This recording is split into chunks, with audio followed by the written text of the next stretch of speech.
Olá, que bom te ver por aqui. Estamos no antepenúltimo capítulo do livro. Inscreva-se para acompanhar o final desta história. A Revolução dos Bichos, capítulo 8. Poucos dias mais tarde, quando já amainara o terror causado pelas execuções, alguns animais lembraram-se ou julgaram lembrar-se de que o sexto mandamento rezava: nenhum animal matará outro animal. Embora ninguém o mencionasse ao alcance dos ouvidos dos porcos e dos cachorros, parecia-lhes que a matança ocorrida não se ajustava muito bem com isto.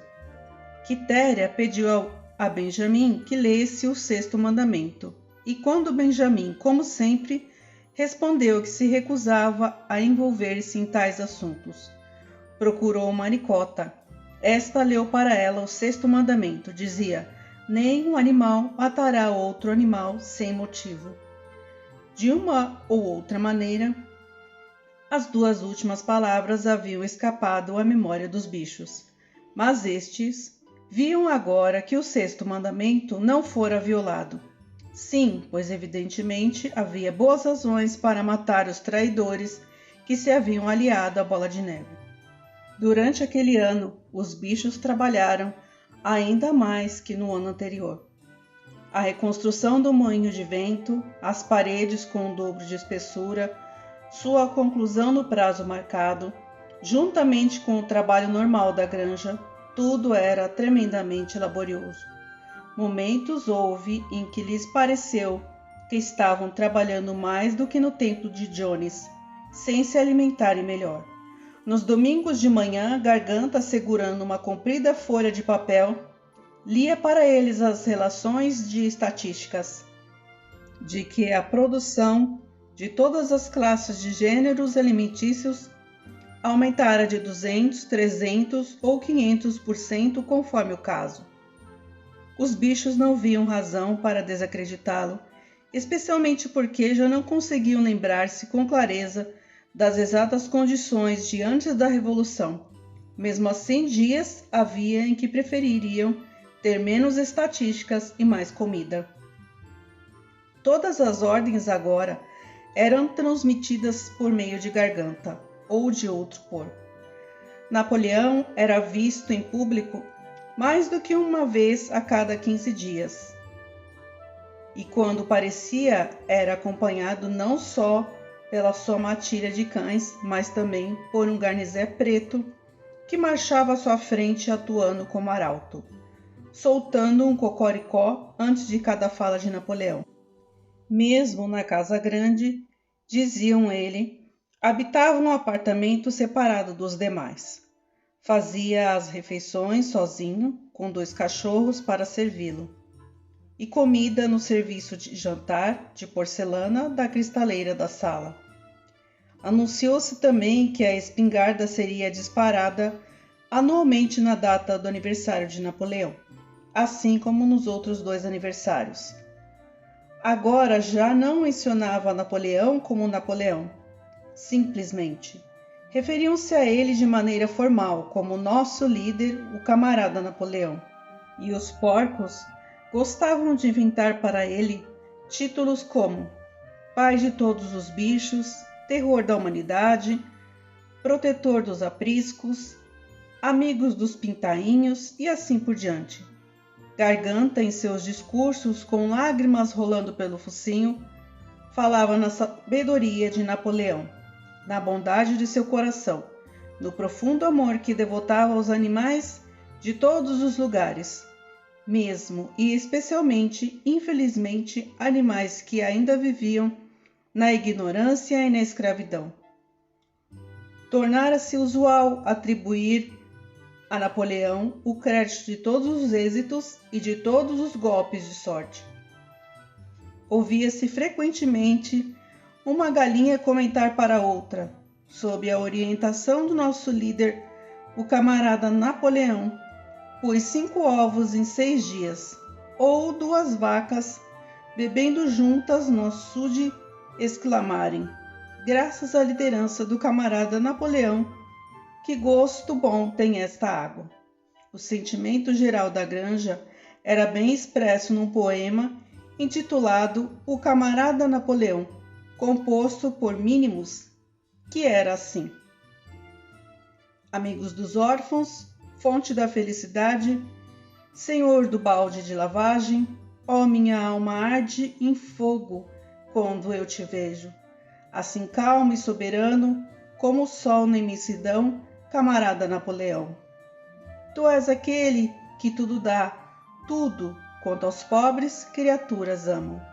Barrigas cheias 2 vezes por dia, palha limpa onde rolar, todos os bichos grandes e pequenos dormem tranquilos enquanto tu zelas por nós na solidão, camarada Napoleão. Tiveste eu um leitão, e antes mesmo que atingisse o tamanho de um garrafão ou de um barril, já teria aprendido a ser eternamente um teu fiel e leal seguidor.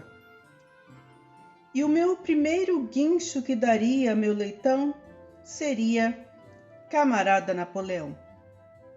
Napoleão aprovou esse poema e mandou escrevê-lo no grande celeiro, na parede oposta àquela onde estavam os 7 mandamentos. Sobre ele foi colocado um retrato de Napoleão de perfil, feito por Garganta. Enquanto isto, por intermédio de Whymper, Napoleão envolveu-se em negociações complicadíssimas com Frederick e Pilkington. As pilhas de madeira ainda não estavam vendidas. Dentre os dois, Frederick era o mais ansioso por colocar-lhes a mão, mas não oferecia um preço razoável. Ao mesmo tempo, circulavam renovados boatos de que Frederick e seus homens estavam planejando atacar a Granja dos Bichos e destruir o moinho de vento, cuja construção lhe causara enorme ciúme. Sabia-se que Bola de Neve ainda estava oculto na Granja Pinchfield. Em meio ao verão, ocorreu entre os animais a notícia alarmante de que 3 galinhas se haviam apresentado, confessando que, instigadas por Bola de Neve, haviam conspirado para assassinar Napoleão. Foram executadas imediatamente e se tomaram novas medidas para a segurança de Napoleão. 4 cachorros passaram a montar guarda junto à sua cama durante a noite, um em cada canto, e um jovem porco de nome Rosito recebeu a tarefa de provar a comida para evitar que ele fosse envenenado. Mais ou menos por essa época foi anunciado que Napoleão acertara vender as pilhas de madeira ao Sr. Pilkington e assinar também um acordo regular para a troca de certos produtos entre a Granja dos Bichos e Foxwood. As relações entre Napoleão e Pilkington, embora mantidas apenas por intermédio de Whymper, eram agora quase amistosas. Os bichos não confiavam em Pilkington, ser humano que era, mas preferiam-no a Frederick, e quanto tanto temiam, quanto o odiavam. Com o passar do verão, e estando o moinho de vento perto da conclusão, os boatos de um iminente e traiçoeiro ataque tornavam-se cada vez mais fortes. Frederick dizia-se tencionava trazer contra eles 20 homens armados de espingardas e já subornara os magistrados e a polícia, de forma que se conseguissem colocar as mãos nas escrituras da propriedade da Granja dos Bichos, não surgisse problema algum. Além disso, filtrava-se de Pilchfield terríveis histórias a respeito das barbaridades a que Frederick submetia seus animais. Havia chicoteado um cavalo velho até liquidá-lo. Matava as vacas de fome, assassinara um cachorro jogando-o numa fornalha, divertia-se de noite assistindo a brigas de galo, em cujas esporas colocava pedaços de lâminas de barbear. O sangue dos animais fervia de ódio quando ouviam contar o que faziam contra seus camaradas, e às vezes alguns pediam que lhe fosse permitido sair para atacar Pinchfield, expulsar os humanos e libertar os bichos. Porém, Garganta aconselhava-os a evitar essas atitudes violentas e a confiar na estratégia do camarada Napoleão. Não o bastante, crescia o sentimento de ódio com relação a Frederick. Certo domingo de manhã, Napoleão apareceu no celeiro e declarou que jamais, em tempo algum, admitiria vender as pilhas de madeira a Frederick. Considerava abaixo de sua dignidade. Disse fazer negócio com patifes daquela espécie. Os pombos, que continuavam a espalhar as mensagens da Revolução, foram proibidos de pôr os pés em qualquer ponto de Foxwood e receberam ordens de modificar seu slogan de morte à humanidade para a morte a Frederick. Entre mentes, no fim do verão, foi revelada outra das maquinações de Bola de Neve. A lavoura de trigo estava cheia de joio e descobriu-se que Bola de Neve havia misturado sementes de joio às do trigo. Um ganso, que tomara parte no feito, confessou sua culpa à Garganta e suicidou-se comendo frutinhas de erva moura. Os animais ficaram sabendo também que Bola de Neve jamais havia recebido, como pensavam muitos, até então, a comenda de herói animal primeira classe. Era apenas uma lenda criada há algum tempo depois da Batalha do Estábulo, pelo próprio Bola de Neve. Muito ao contrário, em vez de condecorado, ele foi repreendido por demonstrar covardia durante a batalha. Novamente, alguns bichos ouviram isso com perplexidade, mas Garganta conseguiu convencê-los de que fora um lapso de suas memórias. No outono, após um tremendo e exaustivo esforço, pois a colheita se fizera ao mesmo tempo, o moinho de vento estava concluído. Restava ainda instalar a maquinaria e o ímper andava tratando das compras, mas a estrutura já estava pronta. Contra todas as dificuldades, a despeito da inexperiência dos implementos primitivos, da falta de sorte e da perfídia de Bola de Neve, a obra estava concluída no exato dia marcado. Cansados, mas orgulhosos, os bichos deram voltas e mais voltas em torno de sua obra-prima, que lhes parecia ainda mais linda do que da primeira vez. Além disso, as paredes tinham agora o dobro da espessura. Exceto explosivos, nada poderia colocá-las abaixo. E ao pensarem nas modificações que suas vidas sofreriam, quando as rapazes estivessem girando e os dínamos em ação, ao pensarem em tudo isso, o cansaço os abandonava e eles saltavam ao redor do moinho de vento, dando gritos de alegria. Napoleão em pessoa, acompanhado de seus cachorros e de seu garnizé, veio inspecionar o trabalho. Congratulou-se os animais pelo feito e anunciou que o moinho se chamaria Moinho Napoleão. 2 dias mais tarde, os animais foram convidados para uma reunião especial no celeiro e ficaram abobados de surpresa quando Napoleão comunicou ter vendido a madeira a Frederick. No dia seguinte, os caminhões de Frederick chegariam para o carregamento. Durante todo o período de aparente amizade com Pilkington, Napoleão, na realidade, negociara um acordo secreto com Frederick.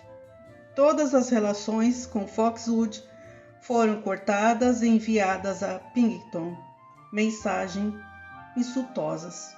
Os pombos receberam ordens de não pousar mais na granja Pinsfield e mudar o slogan de morte a Frederick para morte a Pilkington. Ao mesmo tempo, Napoleão assegurou a todos que a história sobre o iminente ataque à Granja dos Bichos eram inteiramente falsas e que os boatos a respeito da crueldade de Frederick para com os animais eram muito exagerados. Todos esses boatos eram provavelmente coisa de Bola de Neve e seus agentes. Parecia agora que Bola de Neve, na realidade, não estava escondido na granja Pinsfield. Aliás, nunca estivera lá. Em toda a sua vida, vivia em Foxwoods, sendo, além do mais, pensionista de Pingleton há muitos anos. Os porcos estavam quase em êxtase com a esperteza de Napoleão. Fingindo ser amigo de Pingleton, obrigara Frederick a aumentar seu preço em 12 libras. Porém, a qualidade superior da mente de Napoleão, dizia a garganta, estava no fato de não confiar em ninguém, nem mesmo em Frederick. Este quisera pagar a madeira como uma coisa chamada cheque, que era, ao que dizia, um pedaço de papel com uma promessa de pagamento escrita. Mas Napoleão era vivo demais para isso. Exigiu o pagamento em notas autênticas de 5 libras, que deveriam ser entregues antes da retirada da madeira. Frederick já pagara e a soma era suficiente para comprar a maquinária do moinho de vento. A madeira já fora retirada com grande rapidez.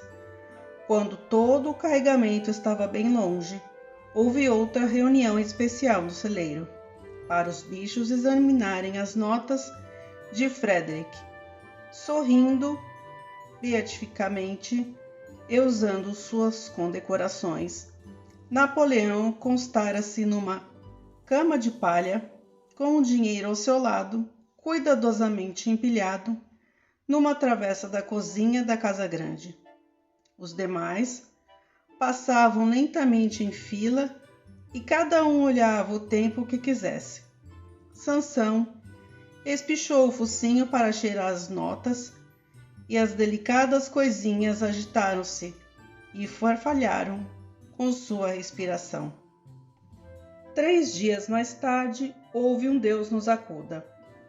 Whymper, branco como cera, chegou afobado com sua bicicleta, deixando-a cair no pátio e correu para dentro da casa. Daí, a momentos, ouviu-se um pavoroso rugido de raiva vindo do apartamento de Napoleão. A notícia de que sucedera espalhou-se pela granja com rapidez de um raio. As notas eram falsas. Frederick levara a madeira de graça. Napoleão imediatamente chamou os animais e, com um vozeirão de arrepiar, proclamou a sentença de morte contra Frederick. Ao ser capturado, disse Frederick seria queimado vivo. Ao mesmo tempo avisou que depois daquela insídia deveriam esperar pelo pior. Frederick e seus homens poderiam desencadear a qualquer momento o tão falado ataque. Foram colocadas sentinelas em todos os caminhos que conduziam à granja. Além disso, 4 pombos foram mandados a Foxwood com uma mensagem conselhadora que levava às esperanças de restabelecer as boas relações com Pingleton. Logo na manhã seguinte sobreveio o ataque. Os animais estavam fazendo a refeição matinal quando as sentinelas chegaram correndo com a notícia de que Frederick e seus seguidores já haviam atravessado a porteira das 5 barras. Corajosamente os bichos saíram ao seu encontro, mas desta vez não obteriam uma vitória fácil como a batalha do estábulo. Eram 15 homens com meia dúzia de espingardas e abriram fogo tão logo chegaram a 50 metros. Os animais não puderam fazer frente às saraiadas de balas, e a despeito dos esforços de Napoleão e Sansão para fazê-los voltar à luta, retrocederam. Muitos já estavam feridos. Refugiaram-se no casario da granja e ficaram olhando prudentemente pelos buracos.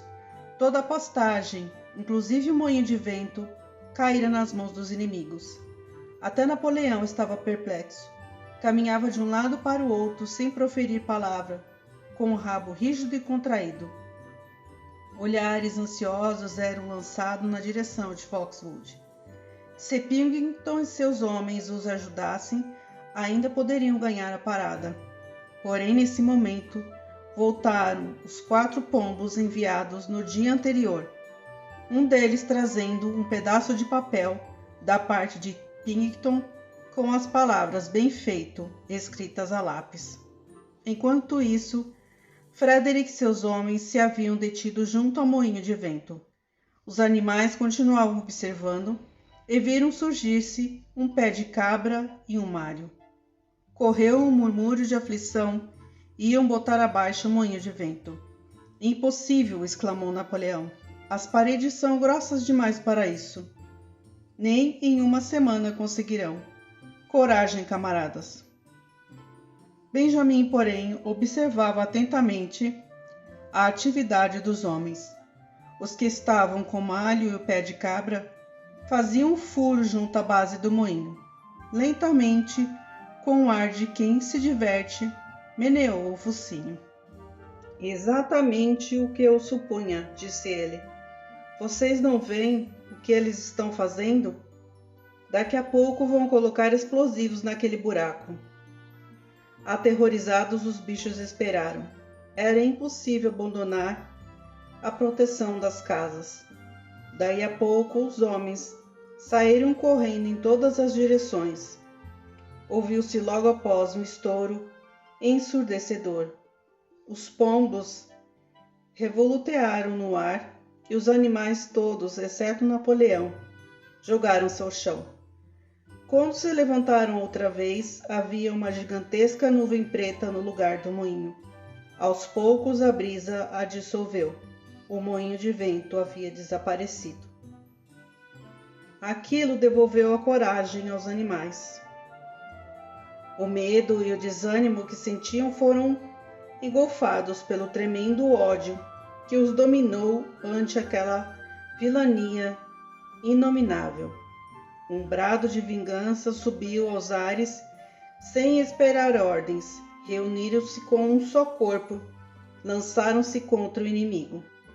Desta vez, não fugiram as balas cruéis que caíram sobre eles.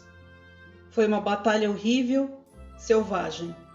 Os homens atiraram várias vezes e quando os animais os alcançaram, foi aquela pancadaria em todas as direções, com porretes e tocões de bota.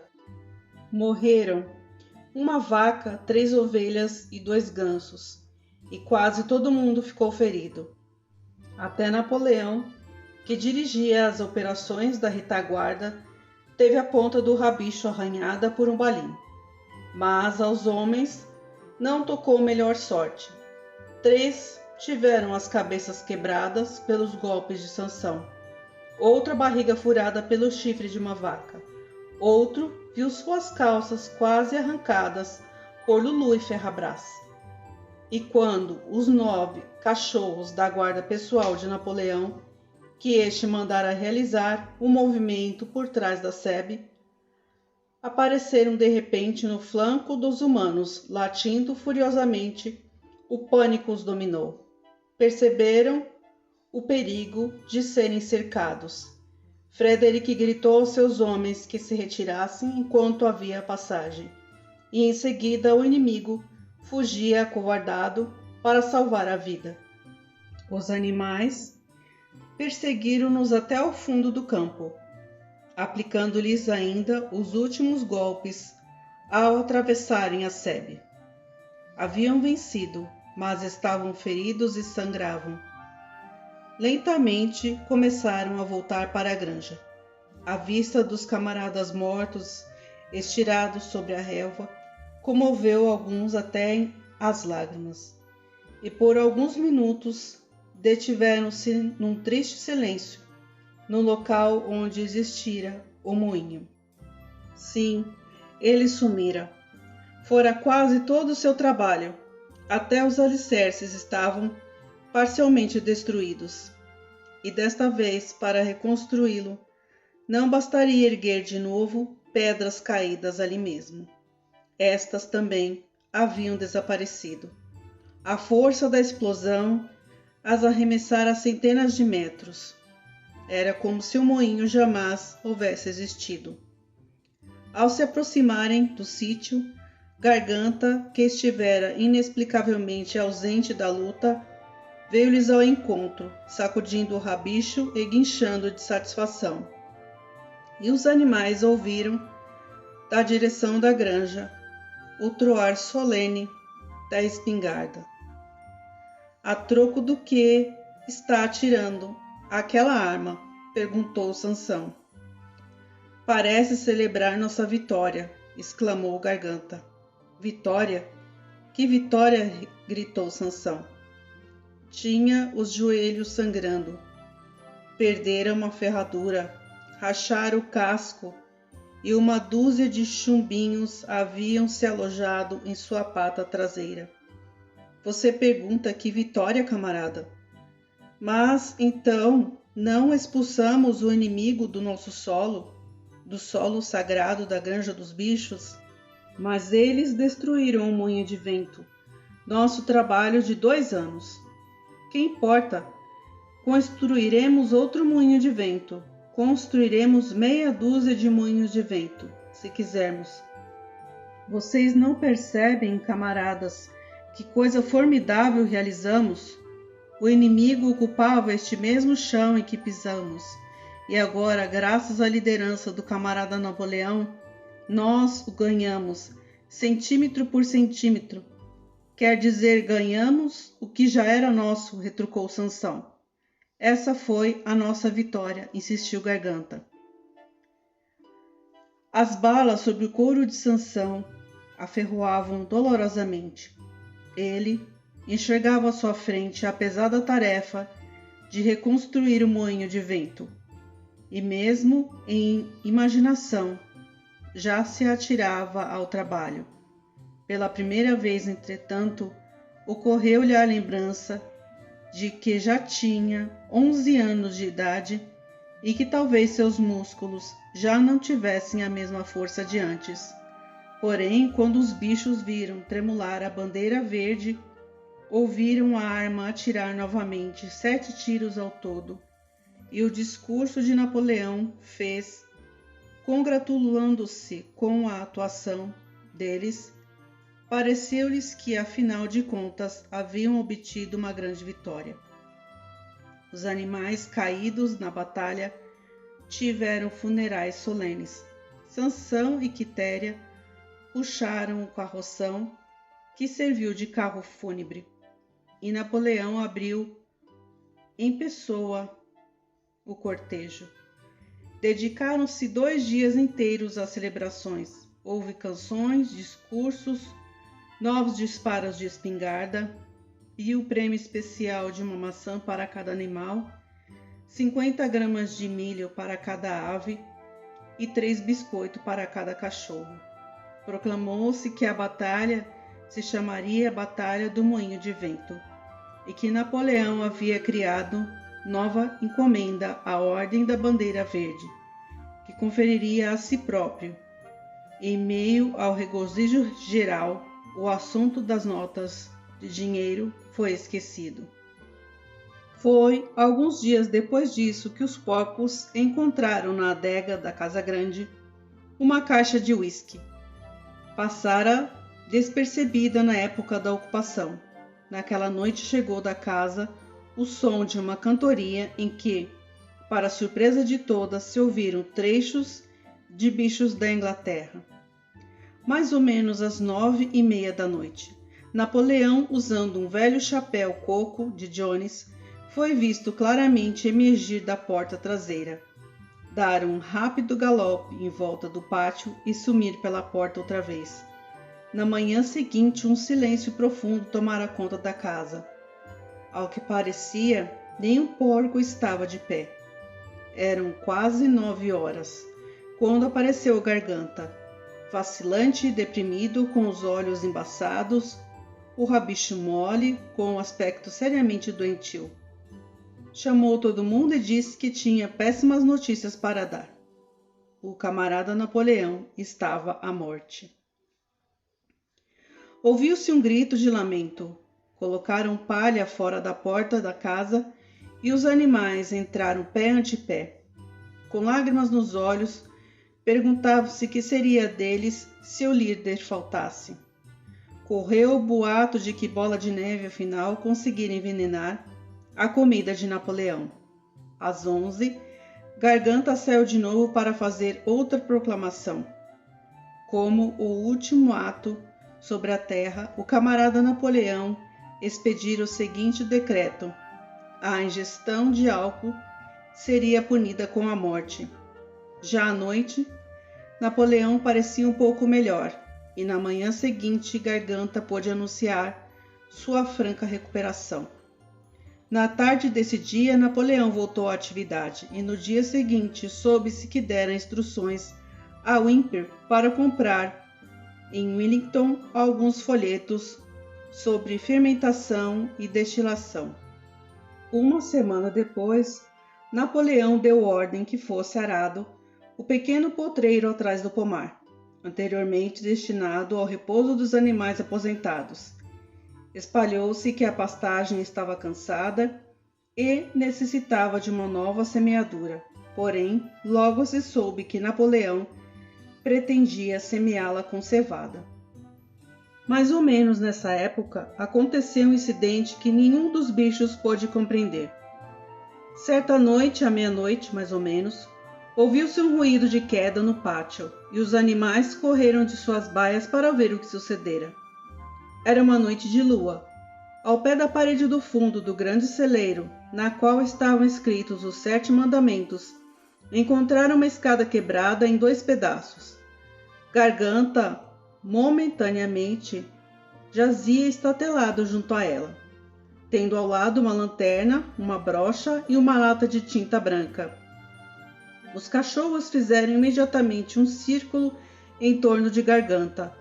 Escoltaram-no de volta à casa grande. Tão logo ele pôde caminhar. Os bichos não conseguiam fazer sequer ideia do que significava aquilo, exceto Benjamin, que torceu o focinho com um ar de compreensão e pareceu entender o que se passara, mas nada disse. Porém, alguns dias mais tarde, Maricota, lendo os 7 mandamentos, notou que havia outro mandamento mal recordado pelos animais. Todos pensavam que o 5º mandamento era: nenhum animal beberá álcool, mas haviam esquecido 2 palavras. Na realidade, o mandamento dizia: nenhum animal beberá álcool em excesso. E o capítulo de hoje vai ficando por aqui.